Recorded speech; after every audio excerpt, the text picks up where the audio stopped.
अस्सलाम वालेकुम वीवर्स, आप देख रहे हैं मेरा यूट्यूब चैनल अंदरूनी कहानी और मैं हूं मोहम्मद हसनैन खान। उम्मीद करता हूं आप सब खैरियत से होंगे और अपने घर वालों के साथ खुश होंगे। तो आज की इस वीडियो में मैं आपको बताऊंगा कि सलमान रिश्दी है कौन, जिस पर अब से कुछ दिन कबल हमला हुआ था, जिसके नतीजे में मलून सलमान रिश्दी शदीद जख्मी हो गया था और वो मौत के मुंह में चला गया था। सलमान रिश्दी का मलून सलमान रिश्दी मैं इसको कहूँगा, मलून सलमान रिश्दी का बैकग्राउंड है क्या और मलून सलमान रिश्दी ने ऐसा क्या किया था जिसकी वजह से दुनिया में मुतनाज़ा तरीन शख्सियत बना और किस तरह इसने दुनिया भर में लाखों करोड़ों मुसलमानों की दिल आज़ारी की थी। आलम इस्लाम में नापसंदीदा तरीन समझे जाने वाले मुसन्निफ मलून सलमान रिश्दी पर अमरीका में कातिलाना हमला हुआ। इस मलून पर यह हमला उस वक्त हुआ जब वो रियासत न्यूयॉर्क में एक लेक्चर देने के लिए मौजूद था। इंडिया में पैदा होने वाले मलून सलमान रिश्दी ने बरतानिया से एमए किया और एमए में हिस्ट्री में इन्होंने एमए किया और यही मुलाजमत इख्तियार की। लंदन में एडवर्टाइजिंग कॉपी एडिटर के तौर पर करियर का आगाज़ किया और 1975 में अपना पहला नावल लिखा। सन 1988 में मलून सलमान रिश्दी ने अपना चौथा नावल लिखा, शैतानी आयात इसका नाम था, जिसमें इस्लाम पर तनकीद की गई थी, जिसकी वजह से वो एक मुतनाज़ा तरीन शख्सियत बना और आलम इस्लाम में उसके खिलाफ शदीद मुजाहरे हुए।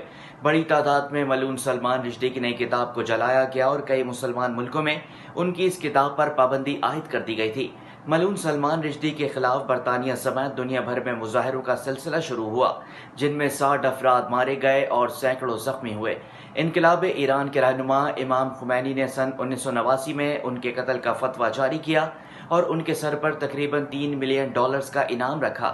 ईरानी हुकूमत की जानिब से सर की कीमत मुकर्रर होने के बाद बरतानिया की हुकूमत ने उन्हें सरकारी सिक्योरिटी फराहम की और वो छुप कर रहते रहे। सलमान रिश्दी उस वक्त तक छुप कर रहता रहा जब तक ईरान की हुकूमत ने उनके सर से इनाम नहीं हटा दिया। जोसेफ एंटन के नकली नाम से मुख्तलिफ महफूज मकामात पर सलमान रिश्दी मलून मुंतकिल होता रहा। भारत के वज़ीर आज़म राजीव गांधी ने की जानिब से किताब पर अक्टूबर 1988 में पाबंदी आयद कर दी गई थी ताकि इंतखाबात में मुसलमानों से वोट हासिल किया जा सके। तकरीबन 20 दीगर ममालिक में, जिनमें पाकिस्तान भी शामिल था, उस पर पाबंदी आयद की गई।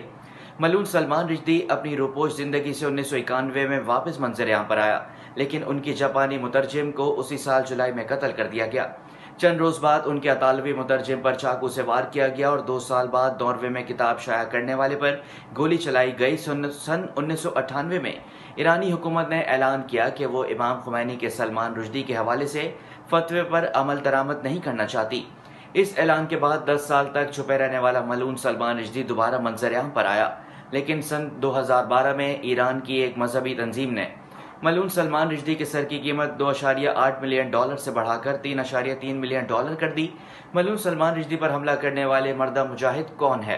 मलून सलमान रिश्दी पर जुम्मे को होने वाले हमले में गिरफ्तार शख्स का नाम हादी मतर है, जिसकी उम्र 24 साल बताई जाती है और वो न्यू जर्सी के शहर फेयर व्यू का रिहायशी है। पुलिस का कहना है कि मलून सलमान रिश्दी की गर्दन पर चाकू से वार किया गया है और हमलावर अब पुलिस की हिरासत में भी है। हादी मतर के बारे में बताया जाता है कि वो छलांग लगाकर स्टेज पर पहुंचा और मलून सलमान रिश्दी की गर्दन पर कम से कम एक बार और पेट में एक बार चाकू मारा, जिससे मलून सलमान रिश्दी शदीद जख्मी हो गया, जिसे हेलीकॉप्टर के जरिए फौरी तौर पर अस्पताल मुंतकिल कर दिया गया और बताया जाता रहा कि उसकी तबीयत जो है इंतहाई नासाज है, उसकी हालत इंतहाई नासाज है और वो मौत के मुंह में चला गया था। मलून सलमान रिश्दी को बरतानिया, अमरीका इतना तहफ़्फ़ुज़ क्यों फराहम करते हैं? आखिर क्या वजह है कि मलून सलमान रिश्दी को यहूदी लॉबी इतना सपोर्ट करती है? क्यों? क्योंकि वो मुसलमानों के जज्बात मजरू करने में हमेशा आगे रहता है। उसने ऐसी एक मुतनाज़ा नावल लिखा है, एक ऐसी किताब लिखी जिससे दुनिया भर में मौजूद अरबों लाखों करोड़ों मुसलमानों की दिल आज़ारी हुई। यहूदी लॉबी की हमेशा से ये प्रैक्टिस रही है कि वो अपने किसी न किसी अमल से हमेशा मुसलमानों की दिल आज़ारी करते हैं। हमारे पैगम्बर आखिरी नबी सल्लल्लाहु अलैहि वसल्लम की शान में गुस्ताखी का अमल हमेशा करते रहते हैं, जिसके ऊपर दुनिया भर में मुजाहरे भी किए जाते हैं। हमें दुनिया को ये बताना होगा कि हमारे आखिरी नबी सल्लल्लाहु अलैहि वसल्लम हमारे लिए कितने ज़रूरी हैं और उनकी शान में गुस्ताखी हम किसी सूरत भी बर्दाश्त नहीं कर सकेंगे। इसी सिलसिले में पाकिस्तान में भी मुख्तलिफ इज्तिमात किए जाते हैं ताकि आपकी शान के हवाले से दुनिया भर के लोगों को बताया जा सके कि आपकी शान में गुस्ताखी मुसलमान किसी भी सूरत बर्दाश्त नहीं कर सकते। तो ये थी आज की वीडियो। अगर आपको वीडियो पसंद आई हो तो हमारे चैनल को ज़रूर सब्सक्राइब कीजिएगा, लाइक कीजिएगा और बेल आइकन दबाना ना भूलिएगा।